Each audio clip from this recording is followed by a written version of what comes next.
So, what if a single, off-the-cuff answer in a political debate could actually signal a massive earthquake in American politics? Well, that's the core idea behind the analysis we're digging into today. It uses a totally fictional New York City election to unpack a real and pretty dramatic change that's happening right now. And it all kicks off with one candidate and one very, very surprising answer. And there it is. That's the line that supposedly went viral. You have to picture it, a high-stakes debate, and a mayoral candidate gets asked what's usually a softball, almost ceremonial question for any New York politician. But his answer? Yeah, it was anything but standard. So the source sets up this wild scenario. Zohran Mamdani, who's getting attacked from basically all sides, somehow pulls off this impossible win. The whole analysis really hangs on how and why this could even happen, and what it tells us about the ground literally shifting under the American political establishment. Okay, so let's zoom in on that one debate moment, because this is where it all starts. According to this analysis, that one little exchange, it captured a huge, profound change in what voters and even politicians are starting to care about. This slide just lays it out perfectly, right? On one side, you have the expected, cookie-cutter answer, a promise to visit Israel, which has been a political rite of passage for decades. But Mamdani just pivots completely and pledges to focus on the people of New York. So simple, right? But the implications, they were massive. And this is the crucial point.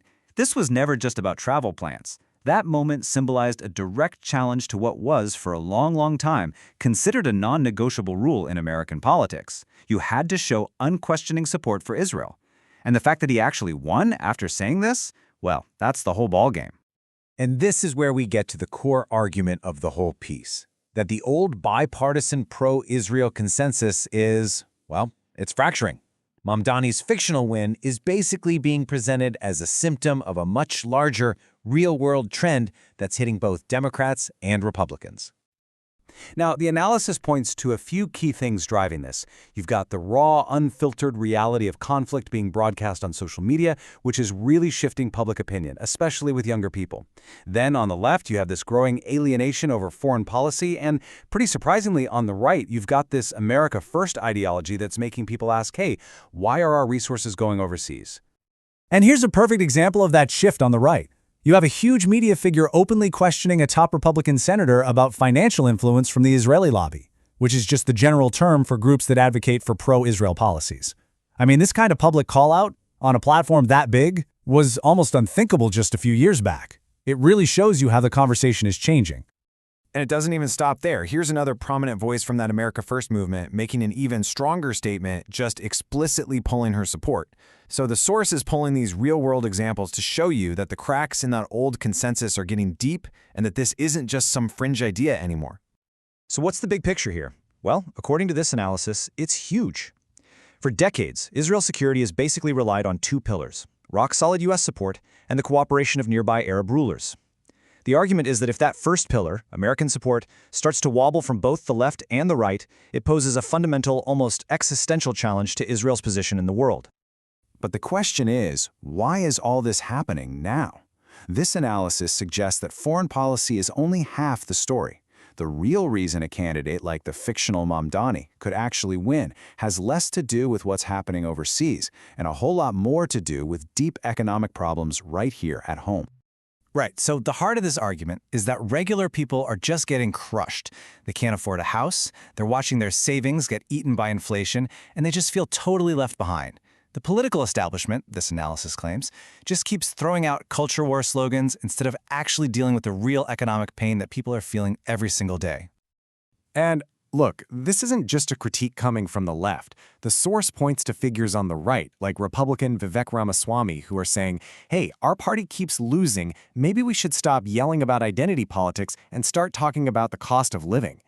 It shows this growing realization that, at the end of the day, people vote with their wallets. This slide just breaks it down so clearly. On one side, you've got the slogans. On the other, the deep, systemic problems that people are actually living with. And the point the analysis is making is pretty clear. Being told to preserve Christianity doesn't help you pay your rent, and hearing calls for more privatization doesn't make a home affordable when the whole system just feels broken. The analysis even gives a super specific example of a systemic problem: our fiat money system.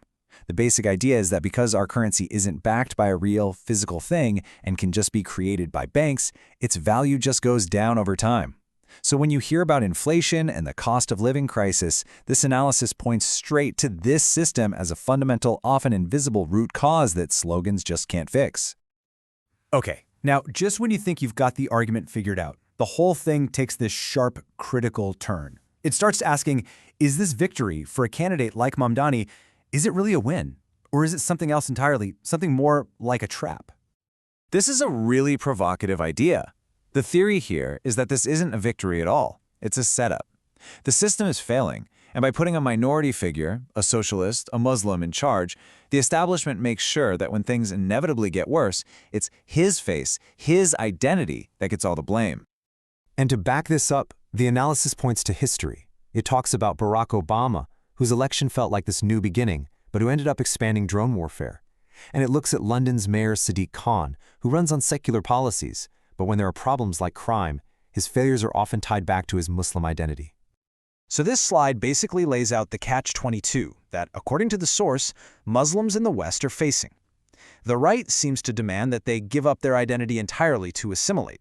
But the left, well, the left seems to offer acceptance only if they become cultural Muslims, basically stripping their faith of its core beliefs and turning it into just an ethnic label. And that's the trap in a nutshell. No matter what he does, he can't win. To get elected in the first place, he has to prove he's secular and liberal. But the second his administration hits those massive, systemic problems it can't solve, the failure won't be framed as a failure of the system. It'll be framed as the failure of a Muslim. So, if getting involved in the current political system is just a trap, what's the alternative? Well, the source doesn't just leave you hanging. It ends by proposing a totally different way forward. The fundamental message here is pretty blunt. Stop playing a rigged game.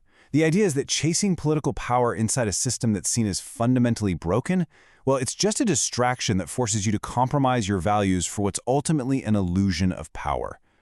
So instead, this is the path that's proposed. First, stop looking for validation from the mainstream. Second, turn inward and focus on building strong, independent community institutions. Schools, businesses, social services. And third, once you've done that, you engage with the wider society from a position of strength and principle, not from a position of begging for a seat at a broken table. And that brings us to the final, powerful question this whole analysis leaves us with. It's a question for any group trying to create change from the inside. Is chasing mainstream political power a real path to progress? Or is it a sophisticated trap designed to absorb dissent and just find a new person to blame? Something to really chew on, right?